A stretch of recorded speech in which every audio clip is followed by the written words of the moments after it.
Bonjour à tous, j'espère que vous allez tous très bien. Aujourd'hui on se retrouve pour une nouvelle vidéo, donc vidéo d'analyse hebdo sur le graphique du Bitcoin. Donc comme chaque semaine on va analyser le chart du Bitcoin. Avant de démarrer la vidéo, comme d'habitude, je vous rappelle que l'analyse est effectuée sur la plateforme PrimeXBT, qui est une plateforme de trading de crypto-monnaies. Vous pouvez trader les cryptos avec des effets de levier, vous pouvez faire du copy trading via le co-vesting, et maintenant vous pouvez même faire du staking en utilisant le co-vesting yield. Donc maintenant on démarre la vidéo d'analyse. Donc la semaine dernière, je vous avais montré qu'on évoluait toujours à l'intérieur de notre canal haussier, ce qui pour l'instant est toujours le cas. Donc là il n'y a pas beaucoup de changements par rapport à la semaine dernière, l'analyse va être plutôt rapide. On a eu un rejet au niveau du haut du canal que je vous avais montré ici. Je vous avais dit voilà, ici dans la zone en rouge on a une accumulation de résistance. On est venu taper le haut du canal, on a été rejeté. À partir de là, il y a plusieurs scénarios possibles. Soit le scénario, on va dire, ultra bull de retour dans une parabole haussière où on arrive à break le canal vers le haut, c'est-à-dire à repasser au-dessus des 70 000 $ et à partir dans une parabole haussière. Et à ce moment-là, on peut très bien repartir dans quelque chose de vraiment très FOMO avec... avec une vraie parabole et une nouvelle bulle comme ce qu'on avait fait en fait l'année dernière. Donc ça ferait une deuxième bulle du coup sur le Bitcoin. Ou bien, autre scénario, on est rejeté au niveau du haut du canal et on va repartir là dans une tendance baissière à court terme pour revenir taper le bas du canal et le support qu'on a ici au niveau des 50 000 $. Donc en fait ce serait un pullback dans l'ancienne zone de résistance qu'on avait ici. Donc entre les 50 000 et les 51 000 $, on va en théorie retrouver des acheteurs dans cette zone et on va repartir ensuite dans une tendance haussière. Donc là pour l'instant le scénario de type parabole que j'avais dessiné en vert ici, pour moi il est invalidé, en tout cas pour le moment. Je vois pas trop de scénario où on va break le canal et repartir dans une parabole, en tout cas pas pour le moment. Là on voit que pour l'instant à court terme on repart dans une tendance baissière.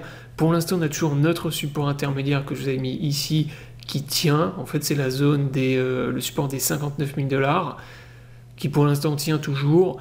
Si jamais on repasse sous ce support ici en violet, qui est le support que je vous avais dit qu'il fallait tenir, support intermédiaire de toute la zone qu'on avait là, pour moi on va repartir, donc retester en fait le bas de notre canal ici.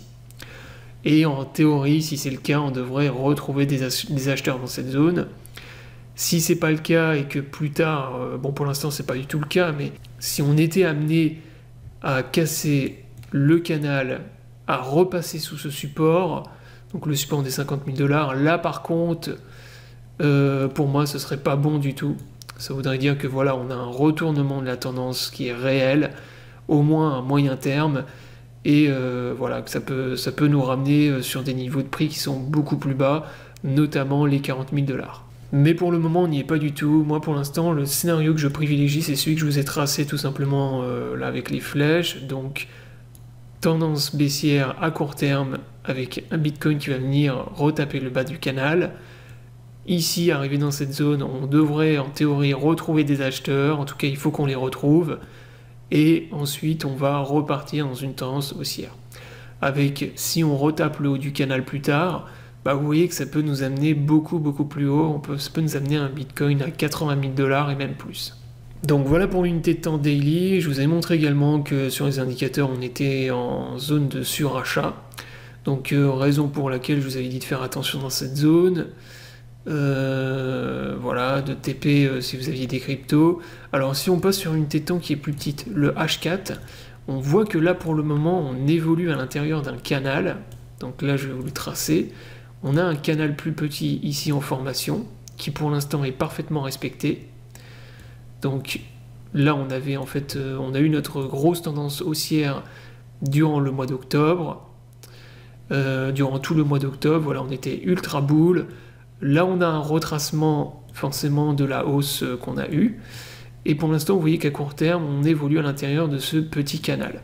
Alors, soit on va continuer à évoluer dans le petit canal et on va suivre en fait la flèche rouge que je vous ai mis ici. Donc ça, c'est le scénario baissier, on va repartir tester ensuite plus tard le bas de notre gros canal. Ou bien on peut également valider en fait le retournement, puisque ça c'est un pattern de consolidation de type boule sur le H4, et à ce moment-là, moi je m'attends en cas de break du canal à ce que le Bitcoin reparte dans une tendance haussière et ce qu'on refasse un nouvel ATH sur BTC.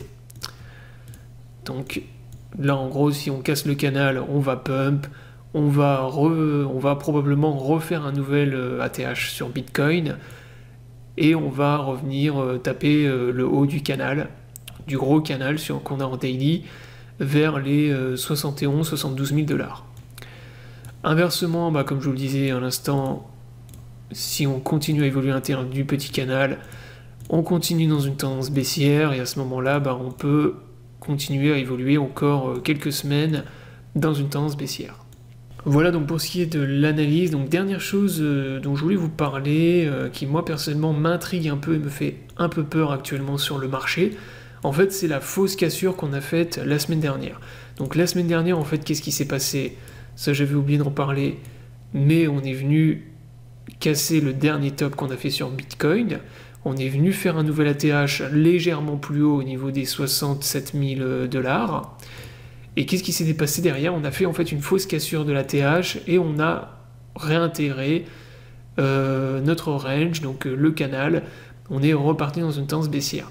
Alors ça, il faut bien prendre en compte que c'est la première fois, et j'ai vérifié sur le graphique du Bitcoin, c'est la première fois de toute l'histoire du Bitcoin que ça arrive, qu'on ait une cassure en fait d'un ATH historique et qu'on ait une fausse cassure en fait tout simplement d'un ATH.